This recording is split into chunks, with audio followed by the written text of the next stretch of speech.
Olá, meus amigos e irmãos, que a graça e a paz do nosso Senhor Jesus Cristo esteja com cada um de nós. Começamos aqui mais uma lição da revista Palavra e Vida, produzida pelo Departamento de Educação Cristã da Convenção Batista Fluminense. Essa revista ela foi escrita pelo pastor Fábio Martins, com o título Fé, Fidelidade e Força. É um estudo dos livros de Juízes, de Josué e de Ruth. Antes de começarmos a apresentação desta nona lição, que traz o título Fidelidade e Discernimento, eu te convido a se inscrever gratuitamente aqui no nosso canal, no botão embaixo, onde está escrito Inscreva-se. Curta, deixa também o seu comentário e acione o sino das notificações para você receber as lições no momento em que nós estivermos publicando. Compartilhe para que mais pessoas possam, juntamente com a gente, desfrutar da aprendizagem da Palavra de Deus. Toda semana nós estaremos publicando aqui uma nova lição para estudarmos juntos. A lição número 9, como eu disse, ela traz o título Fidelidade e Discernimento. E tem um texto base dessa lição que está em Juízes, no capítulo 6, a partir do versículo 1 ao capítulo 12, no versículo 15. E nós estaremos lendo aqui apenas Juízes 6, do versículo 1 até o versículo 6, para a introdução desta lição. E o texto diz-nos assim: De novo, os israelitas fizeram o que o Senhor reprova, e durante 7 anos eles os entregou nas mãos dos midianitas. Os midianitas dominaram Israel, por isso os israelitas fizeram para si esconderijos nas montanhas, nas cavernas e nas fortalezas. Sempre que os israelitas faziam as suas plantações, os midianitas, os amalequitas e outros povos da região a leste deles as invadiam, acampavam na terra e destruíam as plantações ao longo de todo o caminho, até Gaza, e não deixavam nada vivo em Israel, nem ovelhas, nem gado, nem jumentos. Eles subiam trazendo os seus animais e suas tendas, e vinham como enxames de gafanhotos. Era impossível contar os homens e os seus camelos. Invadiam a terra para devastá-la. Por causa de Midian, Israel empobreceu tanto que os israelitas clamaram por socorro ao Senhor. O objetivo da lição de hoje é mostrar como ter discernimento é imprescindível para manter a vida do homem e da mulher no centro da vontade de Deus. O estudo dessa lição nos mostrará a importância das boas escolhas que somos a cada dia levados a tomar para a vida pessoal e também para a vida interpessoal. E devemos também destacar aqui que, como votos precipitados, comprometem a vida e os relacionamentos com as pessoas e também com Deus. Nessa lição de hoje, o autor ele quer, com o seu ensino, nos alertar que é de muita importância para a pessoa, que quer fazer a vontade de Deus, saber discernir o que é propriamente a vontade de Deus, para poder assim distinguir o verdadeiro do falso e o que edifica e o que não edifica.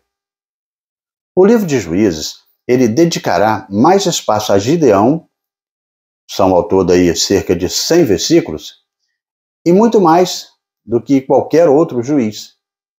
Ele é o único juiz cujas lutas pessoais e com a sua fé encontram-se registrados no livro. Antes que o Senhor usasse Gideão para o seu serviço, ele teve de tratar de 4 dúvidas que perturbavam o futuro juiz e que eram empecilhos à sua fé. E isso nos leva a pensar e discernir, é isso mesmo, pensar, é perceber claramente algo com as suas diferenças e poder distinguir, diferenciar, discriminar para ter uma ação correta quanto a algumas coisas.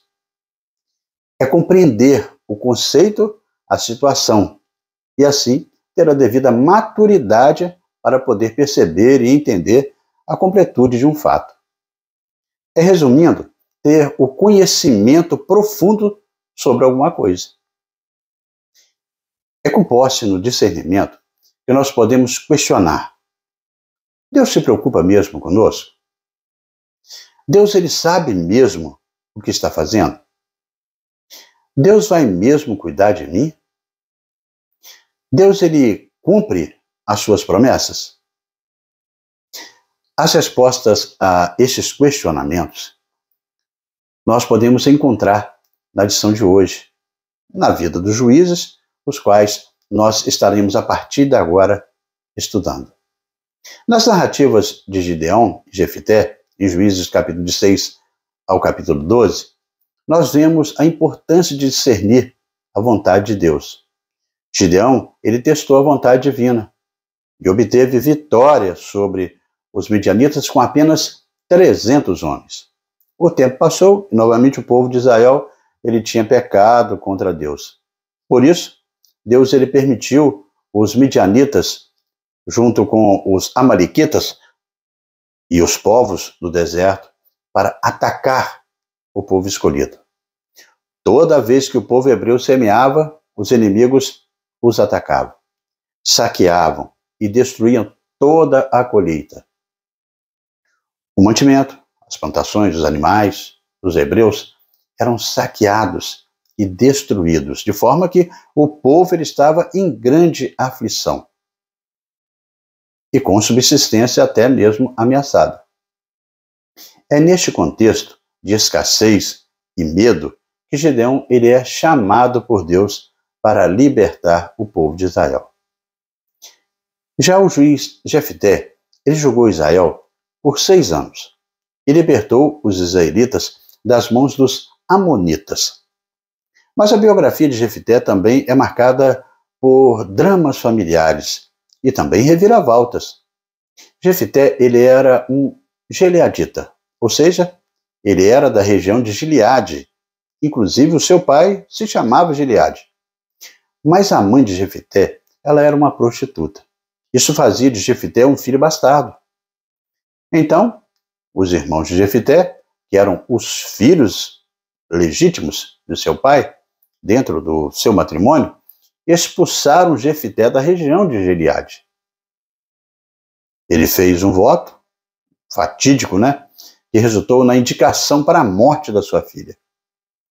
Ao vermos a introdução histórica desses homens, notamos que discernir é essencial para os cristãos, pois nos permite distinguir o verdadeiro do falso, o que edifica do que não edifica. Jotão, um dos filhos de Gideão, também denunciou a escolha superficial de líderes pelos israelitas. Discernir envolve percepção clara e diferenciação adequada. É correto buscar uma resposta ou direção de Deus por meio dessa prática ou experiência? Para Gideão, que repentinamente se tornou um comandante de um exército e defrontou-se com uma multidão de saqueadores beduínos, o teste da lã foi importante.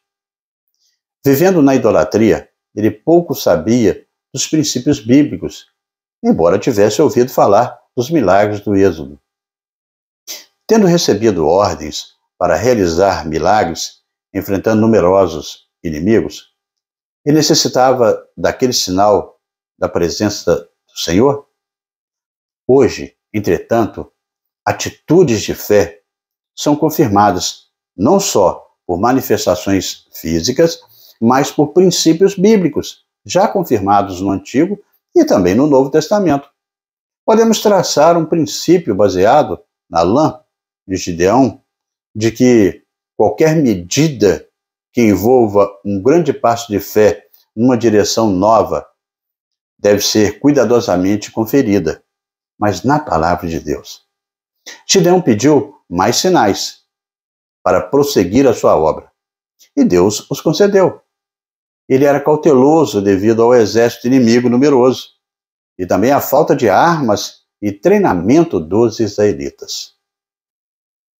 Desse modo, amigos e irmãos, nós chegamos ao primeiro tópico da nossa lição, que tem o título Fidelidade e discernimento para confiar no Senhor. Fidelidade e discernimento para confiar no Senhor.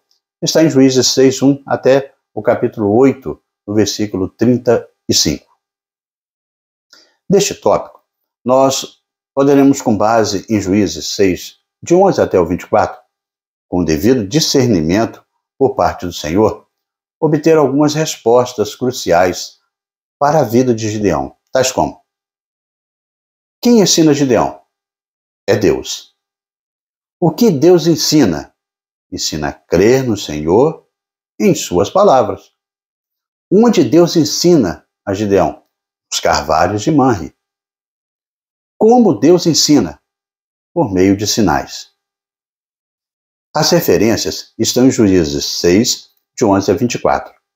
Assim passamos, com base neste relato, que a quarta, e se contarmos com o Sangar, será a quinta opressão, veio dos medianitas, devido ao desvio do Senhor. Durou cerca de 7 anos, e Gideão foi o libertador. Ele era o menor de sua família, e pediu sinais ao Senhor 2 vezes. A controvérsia surge em relação à prática da lã de Gideão, como meio de buscar a direção do Senhor. Naquela época, fazia sentido até buscar a vontade de Deus dessa maneira, devido à falta de uma Bíblia completa, e às ausências até mesmo da plenitude do Espírito Santo. No entanto, com a conclusão da Bíblia e a vinda do Messias e do Espírito Santo, essa prática não é mais relevante, pois o Novo Testamento ele não menciona buscar a vontade do Senhor dessa maneira. Ele estava debulhando o trigo no tanque onde se pisavam as uvas, para aí esconder dos inimigos. Quando o anjo do Senhor apareceu diante dele, e neste início aqui do capítulo 6, repete o que aconteceu no capítulo 2. E é bom a gente lembrar aqui, não é? Para a gente entender que existem 2 expressões muito distintas na narrativa bíblica. Existe um anjo do Senhor, que é mandado por Deus, e existe o anjo do Senhor, em letras bem maiúsculas, O artigo, que aparece antes do substantivo, ele vai definir que pessoa é essa. Neste versículo, enfatiza que o anjo do Senhor aparece para Gideão. Neste caso, o artigo definido determina que esse anjo é a manifestação do próprio Senhor. É o que chamamos em teologia de teofania, que é a manifestação de Deus quando ele fala diretamente com o seu povo ou com alguém. E isso demonstra que a situação ela era muito grave naquele momento para Israel. Gideão, ele se achava indigno do chamado, mas Deus confirmou a sua vontade. Mediante a palavra do Senhor, Gideão ele reuniu um exército para lutar contra os amalequitas. Inicialmente, ele reuniu cerca de 32.000 homens. Porém, Deus mandou que os medrosos eles voltassem para a casa. Assim, 22.000 homens retornaram. Juízes 7, de 2-3, fala sobre isso. Depois, ainda achou que tinha soldados em excesso. E por isso, Deus ordenou que um novo teste seria feito. Deus ordenou que, à beira de um rio, quem bebesse a água como um cão, lambendo a mão, deveria ser separado dos demais e se ajoelhassem para beber. Dentre os 10.000, apenas 300 homens foram selecionados. Em suas experiências, Gideão ele demonstrou uma obediência absoluta, inquestionável. Mesmo com um grande exército, ele acatou a ordem de reduzir o contingente a apenas 300 homens. Com fé, ele acreditou que esta pequena força seria capaz de vencer os medianitas, porque Deus tinha mandado. Os amalequitas e também todos os povos do Oriente, que eram numerosos, como gafanhotos, e possuíam camelos em grandes quantidades, como diz lá o capítulo 7, versículo 12. Por fim, com um grupo de apenas 300 soldados, Gideão lutou contra o exército inimigo, que era muito maior e mais forte. Gideão e seus 300 homens, apenas tocando buzinas, gritando e utilizando tochas de fogo, venceram a batalha. Quando os soldados de Israel seguiram a estratégia definida por Deus, os seus inimigos fugiram assustados e começaram a matar uns aos outros. Capítulo 7, de 16 até o 22, fala sobre isso. Se estivessem com um exército inicial, o povo de Israel poderia pensar que venceu sem a ajuda de Deus. Todavia, como estavam apenas com 300 homens, a glória da vitória foi totalmente dada a Deus. Os midianitas, eles deixaram de ser uma ameaça, e o povo de Israel desfrutou de paz por 40 anos. Após a vitória sobre os midianitas, Israel se liberta da opressão. Gideão é convidado a governar sobre Israel, mas ele recusa. Ele declara que é o Senhor quem deve governar sobre eles. Mas isso soava como uma coisa aparente. As suas palavras não se concretizaram na sua própria vida. Há fortes indícios que reforçam esse posicionamento. Logo em seguida, a recusa de ser o rei, Gideão ele faz um pedido, ele pede uma vultuosa recompensa. Em Juízes 8, 24, dá esse relato. O povo atendeu profundamente aí, prontamente ofereceu até mais do que foi pedido. Estima-se que foram entregues a Gideão de 16 a 30 quilos de ouro, além de vestes e outros enfeites e ornamentos de elevado valor, pertencentes à realeza midianita. Na prática, Gideão recusou a responsabilidade de reinar sobre Israel, mas pediu para ser recompensado e tratado como um monarca.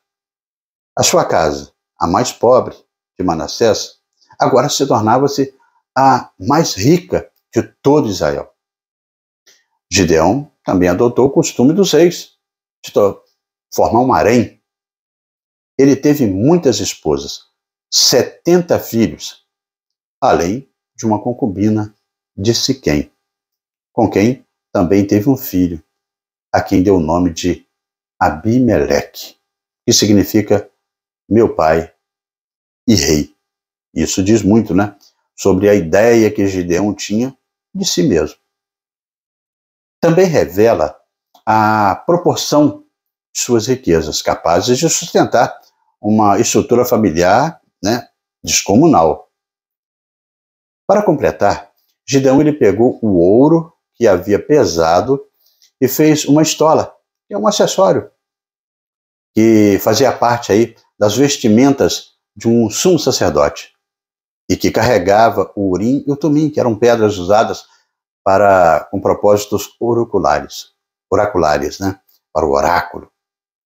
Ele o pôs em sua cidade natal, Ofra, uma cidade renomada em Israel, na qual o povo pudesse ali encontrar conselhos de direcionamento. Ele queria isso. O resultado foi desastroso. Gideão afastou o povo do centro religioso instituído por Deus na época, que era em Siló, onde repousava o tabernáculo. O que era só para chamar a atenção acaba virando objeto de adoração do povo de Israel, que teve 40 anos de paz, mas durante esse tempo não se voltou o povo para Deus em fidelidade, como das outras vezes.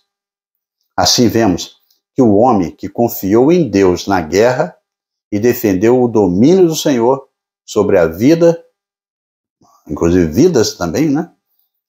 Ele também confiou em si mesmo, trazendo dificuldades para a sua família. Assim, então, irmãos, chegamos ao segundo tópico da nossa lição, e que tem o título Fidelidade e Discernimento para fazer boas escolhas.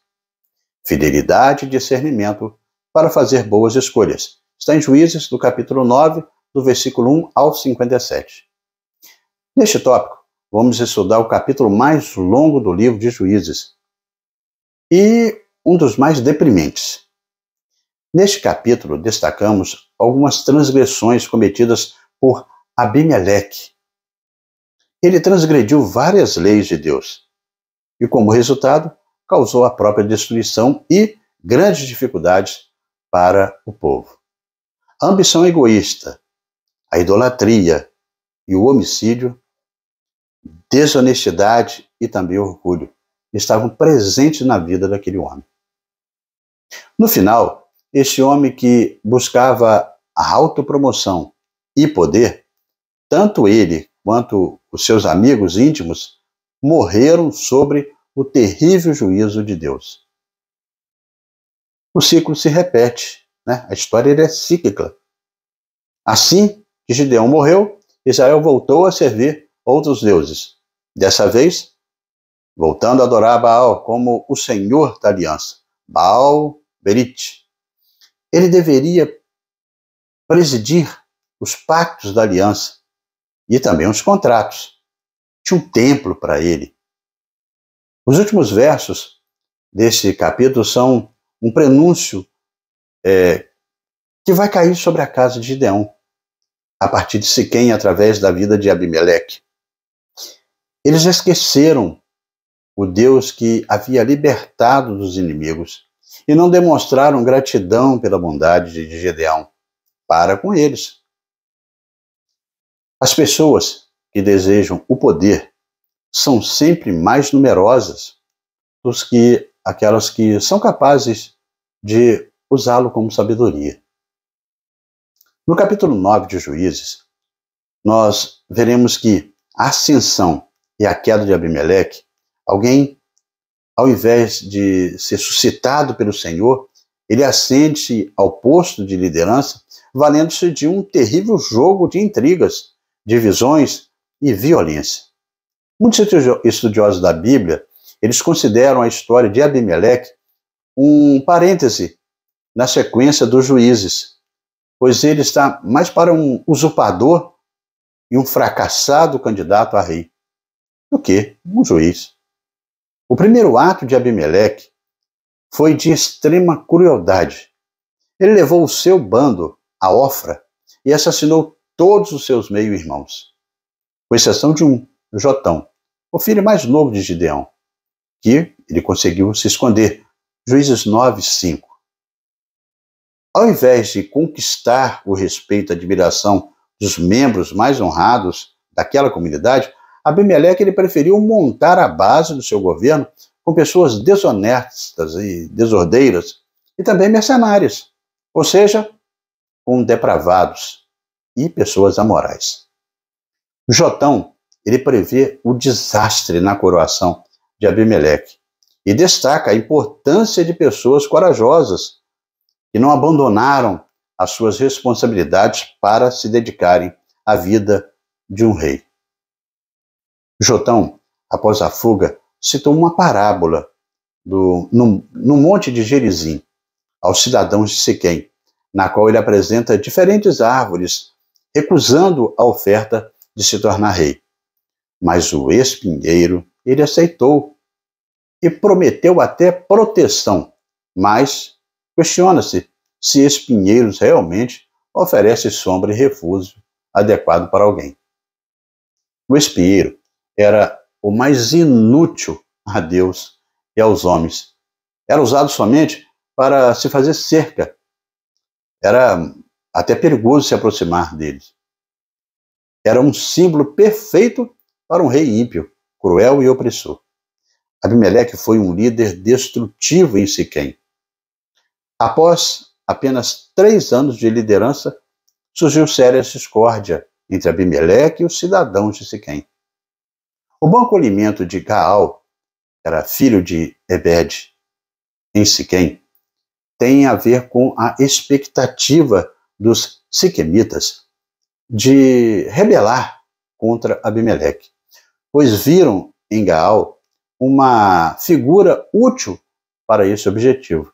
E durante a festa em que os siquemitas eles ofereciam a Baal as primícias de suas vinhas, Gaal ele procurou instigar a ira daquela população local contra Abimeleque, que estava ausente naquela ocasião.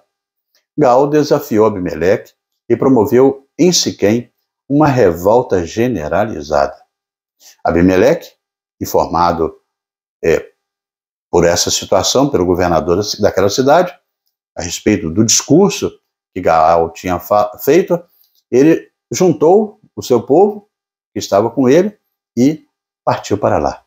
Quando Gaal saiu pela manhã, às portas da cidade, Abimeleque e seu exército saíram da emboscada e atacaram.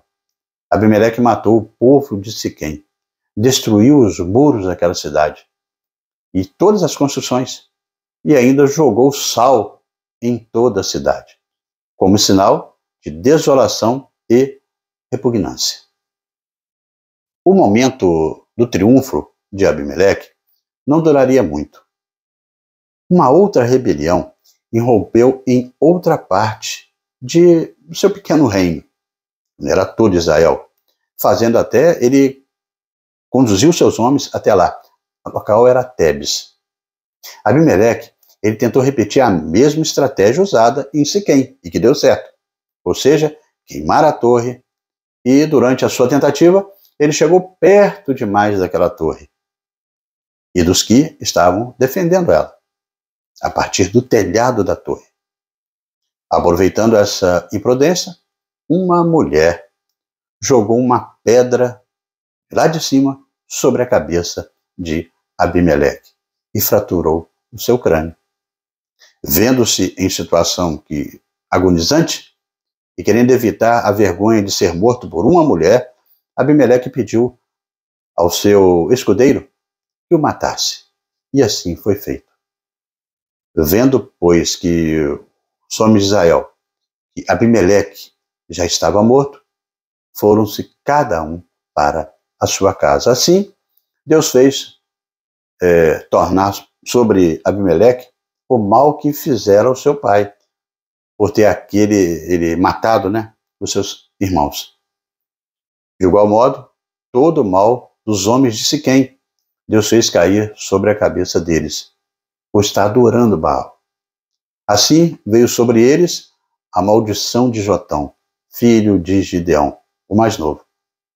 Na falta de opção, Israel fez uma péssima escolha. As árvores acabaram escolhendo o espinheiro. Escolhas erradas ocasionam consequências desastrosas. Israel olhou para a aparência e a eloquência e as promessas enganosas. Sofreram devido à falta de discernimento e temor. O prejuízo foi grande, assim como o distanciamento de Deus. Porque os homens são facilmente enganados por falsas promessas de liberdade, hein? Porque se esquecem do Senhor e se enredam em caminhos tortuosos. Felizmente, Deus levantou novos líderes, que foram Tolá e Jair. Esta foi a 5ª opressão sofrida, ou a 6ª, se contarmos com Sangar. O pecado foi que os israelitas se desviaram de Deus, o que ocasionou aí uma guerra civil. Tolá e Jair juntos julgaram durante 45 anos. Encontram-se poucos dados aí acerca da reputação dos dois. Uma nota na Bíblia de Jerusalém comenta que estes juízes, considerados menores, parecem ter sido chefes de clãs que tomaram o comando para expulsar o inimigo. É provável que a função de Jair fosse puramente judicial. Por cerca de 45 anos, eles contribuíram para que Israel vivesse em paz. Assim, irmãos, chegamos ao terceiro tópico da nossa lição, que traz o título Fidelidade e Discernimento para firmar compromissos. Fidelidade e discernimento para firmar compromisso. Está em Juízes 10, de 6 a 12 até o finalzinho 19. Neste tópico, nós devemos refletir sobre o que realmente é a adoração a Deus. Aqui eu te faço uma pergunta. Você já caiu em uma situação caótica e descobriu que era seu dever colocar ordem nas coisas? Claro que sim, né? Todos nós, em certas ocasiões de nossas vidas, experimentamos esse puxão de orelha de Deus em distintas áreas do nosso viver. Se você se encontrar em uma situação desordeira e confusa, seja o agente de Deus para instaurar a ordem. Mesmo que a história não registre os seus feitos, Deus os registrará e a recompensa de Deus será grande. A nossa adoração, ela compreende a mente e o coração. Devemos adorar somente a Deus em espírito e em verdade, porque Deus é espírito. É o que está registrado lá em Números, como também em Coríntios. Quando o nosso coração nos engana, devemos buscar a direção e a vontade de Deus, pois Ele conhece a verdadeira natureza do coração. A apostasia de Israel segue gerando opressão dos filisteus e dos amonitas por 18 anos. Mas Deus novamente mostra misericórdia. Um homem sem qualificações morais, mas com fé suficiente para entregar-se à vontade de Deus. Ele é usado para comandar uma nação contra os amonitas e julgar Israel por 6 anos. Canaã era propriedade de Israel e bastava a obediência e a fidelidade para se cumprir aí os propósitos do Senhor para o seu povo. Os amonitas, eles atacaram Gileade e as margens do Jordão. Israel clamou por ajuda e o Senhor lembrou o seu passado. Inicialmente, ele se recusou a ajudar, mas quando o povo se arrependeu, sua compaixão se manifestou. A misericórdia de Deus acompanha um coração arrependido. Descrito como um valente, Jefité, ele foi expulso de Gileade por seus irmãos, pois ele era um filho gerado no ventre de uma prostituta. Certamente, o histórico familiar ele desenvolveu nesse homem um desejo de autossuperação. Jefité, após ser expulso, ele viu-se obrigado a viver na região semi-civilizada de Gileade, a parte pós-Jordão, né? E aquela sociedade estava arruinada e elege esse homem. Deus chama esse homem para trabalhar contra bandoleiros, contra algumas tribos do deserto. Não obstante a sua vida de salteador, ele temia o Senhor. Ele era um daqueles. Apesar de sua vida leviana, mostrava-se corajoso. Por isso, ele foi convocado pelos anciãos de Gileade ao comando da guerra contra os amonitas. A fim de provar o seu valor aos que haviam rejeitado, Jefité declara que só lutaria se prometesse, em caso de vitória, entregar a ele o governo de Gileade, de onde ele foi expulso. Antes de seu primeiro ato governamental, consagrou-se a Deus em Mispa, onde ele morava. A intenção dos amonitas era tomar todo o território da Transjordânia. Nesta crise, foi convocada uma Assembleia Geral de todas as tribos de Israel em Mispa, localizada em Manassés Oriental, a parte que atravessou o Jordão. O início revela que ele tinha um caráter nobre, ele tenta resolver através de uma conversa, mas o rei dos filhos do Amon não deram ouvidos à mensagem que Jefté lhe enviara, apesar de todos os argumentos usados por ele. A primeira medida de Jefté foi expor ao rei de Amon os direitos que o povo de Israel mantinha sobre aquela terra. No relato enviado por mensageiros, Jefté explica que a conquista da terra a leste do Jordão foi legítima, pois Deus havia concedido a Israel a vitória sobre os amorreus, que eram os antigos donos daquele lugar, quando eles atacaram primeiro.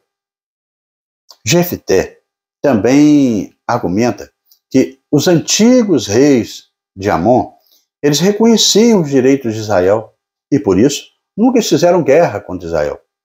Então, o que justificaria uma invasão após 300 anos? Não fazia sentido, quase 300 anos depois, os amonitas reivindicarem aquela terra. Sendo a guerra inevitável, as escrituras afirmam que o Espírito do Senhor veio sobre Jefté, capítulo 11, no versículo 19. E Israel foi conduzido à vitória. Mas tem o voto de Jefté, que é uma das passagens bíblicas mais debatidas e difíceis do livro de Juízes, e provavelmente de toda a Bíblia. Não há dúvida qualquer que seja uma interpretação aceita que foi que o voto precipitado e resultante aí de um momento de calor, né, daquela guerra. E consiste que Israel fosse vitorioso naquela batalha e que ele ofereceria em holocausto ao Senhor, Jefté, a primeira pessoa que saísse da porta de sua casa quando ele retornasse.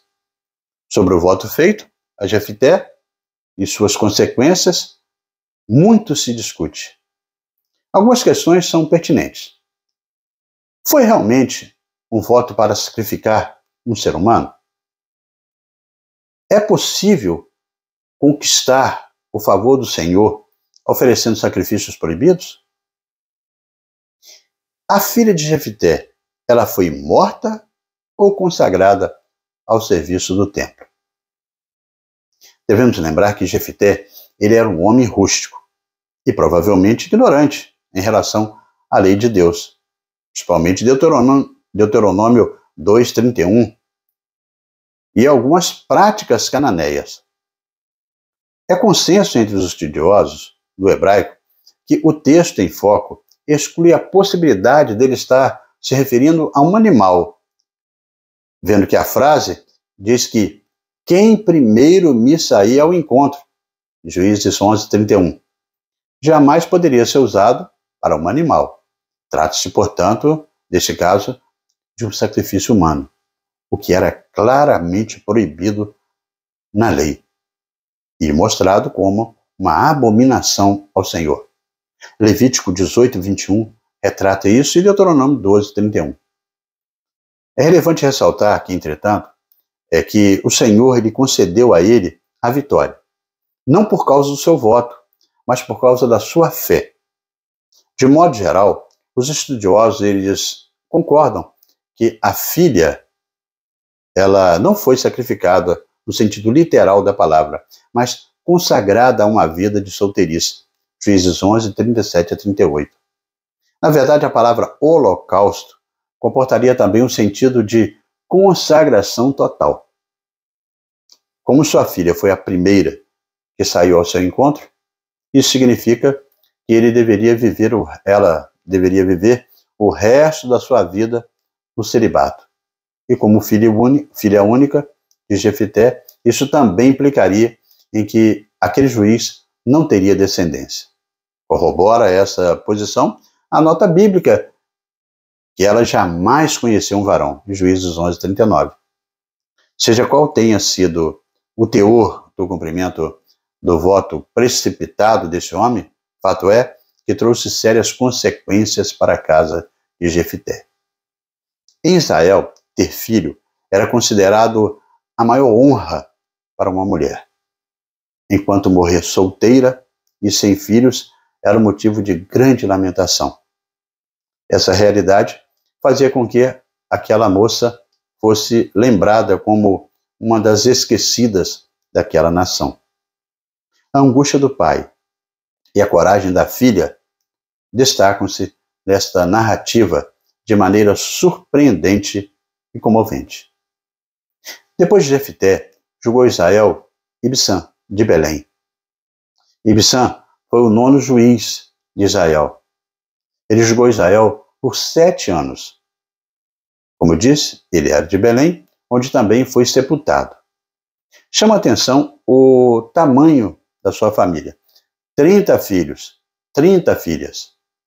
Parece ter até fortalecido seus laços políticos, através da prática de casar os seus filhos com pessoas de fora até de Belém.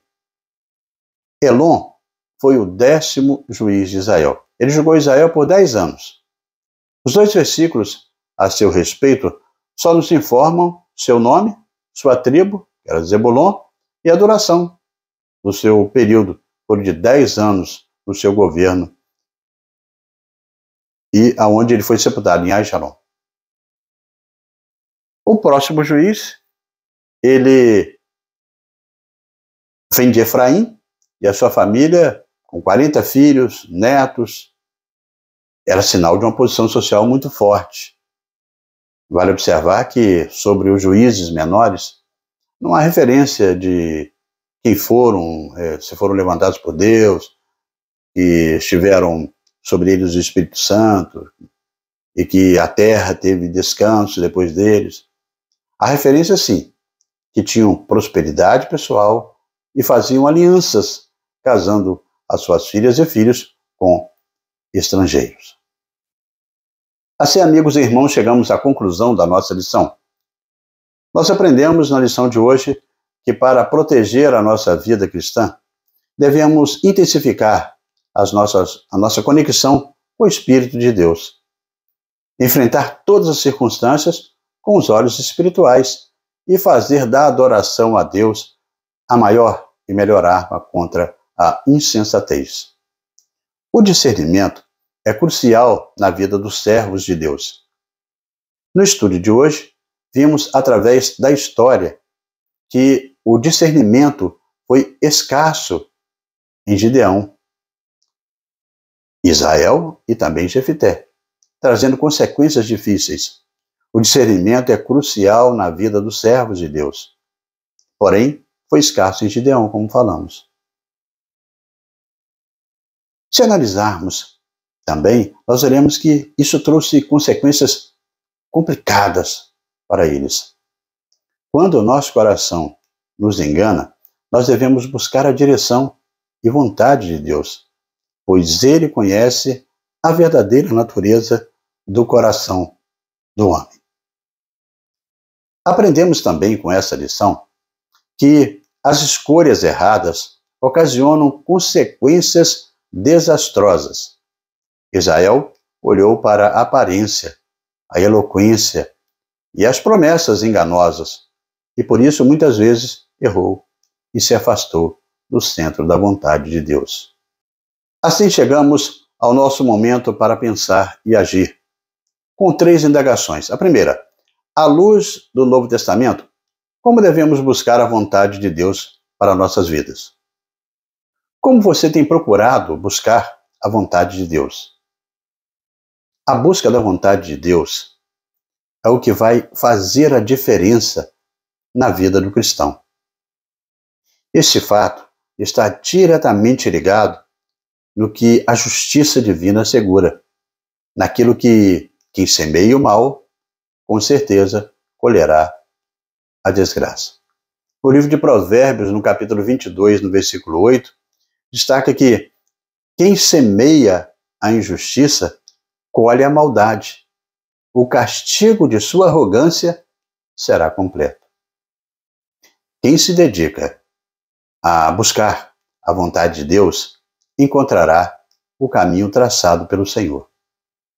O apóstolo Paulo, ele escrevendo aos Colossenses, no capítulo 1, do versículo 9 ao 12, ele destaca que, por essa razão, desde o dia em que o ouvimos, não deixamos de orar por vocês e de pedir que sejam cheios e pleno conhecimento da vontade de Deus, com toda a sabedoria e entendimento espiritual. E isso para que vocês vivam de maneira digna do Senhor e em tudo possam agradá-lo, frutificando em toda boa obra, crescendo no conhecimento de Deus e sendo fortalecidos com todo o poder de acordo com a força da sua glória, para que tenham toda a perseverança e paciência com alegria, dando graças ao Pai que nos tornou dignos de participar da herança dos santos no reino da luz. Escolhas erradas ou precipitadas já lhe causaram dificuldades, desgastes ou prejuízos? Alguns comentaristas defendem que a recusa de Gideão foi apenas uma aceitação disfarçada, sob a forma de recusa piedosa, uma tentativa de ganhar a simpatia do povo. Há fontes disso que reforçam esse posicionamento. Logo em seguida, a recusa de Gideão, ele pede uma vultosa recompensa. Não reinarei sobre vocês. Ele respondeu, Nem meu filho reinará sobre vocês. O Senhor reinará sobre vocês. E ele vai prosseguindo, dizendo, em relação a isso, que cada um daquelas pessoas deveria dar brincos à sua parte dos despojos. E eles costumavam fazer isso. Qual era a consequência desastrosa? Ela advém quando buscamos reconhecimento próprio às custas do sucesso daquilo que Deus fez. Nosso desejo genuíno deve ser de que Cristo cresça e que nós diminuamos, como está lá registrado em João, no capítulo 3, versículo 30, que é necessário que ele cresça e eu diminuo. Então está lá esse relato. E é bom a gente entender que aquele que vem do céu, ele está acima de todos nós. O terceiro ponto para a gente pensar em agir é com relação aos compromissos assumidos de maneira impensada. Isso já lhe trouxe desgastos ao longo da vida? Irmãos, Deus não depende das nossas qualidades, nem se limita aos nossos defeitos. Ele tudo pode, conforme os seus propósitos e mediante a fé que há em nós. Com a vida de Jefté, nós aprendemos que nós somos também cercados de inimigos de Deus, mas eles só nos atacam quando percebem aí a nossa fragilidade. Como está registrado lá na carta de 1 Pedro 5, 8, 9. Sejam sóbrios e vigiem. O diabo, o inimigo de vocês, anda ao redor como um leão, rugindo e procurando a quem possa devorar. Aí fala, olha, resistem, permanecendo firmes na fé, sabendo que os irmãos que vocês têm em todo o mundo estão passando pelos mesmos sofrimentos. Todos nós sofremos os mesmos sofrimentos. Ao longo do tempo, os amonitas, eles perceberam que Israel não era mais um povo de valor próprio e de conduta exemplar. Então, foram corrompidos e perderam a comunhão com Deus, um Deus santo, que concedia vitória diante do inimigo. Quem vai nos separar de Deus? Aquele que nos defende. E assim, amigos e irmãos, terminamos mais uma lição da revista Palavra e Vida. Mas antes de você sair, eu convido você a se inscrever no nosso canal, no botão aqui embaixo, onde está escrito Inscreva-se. Curta, deixe o seu comentário e acione o sino das notificações. E compartilhe, para que mais pessoas também possam desfrutar do conteúdo para edificação de cada um na aprendizagem da Palavra de Deus. Na próxima semana, nós estaremos estudando a lição de número 10, com o título Fidelidade e Quebrantamento. Fidelidade e Quebrantamento. E nós estaremos aqui publicando esta nova lição, se Deus assim nos permitir. Amém?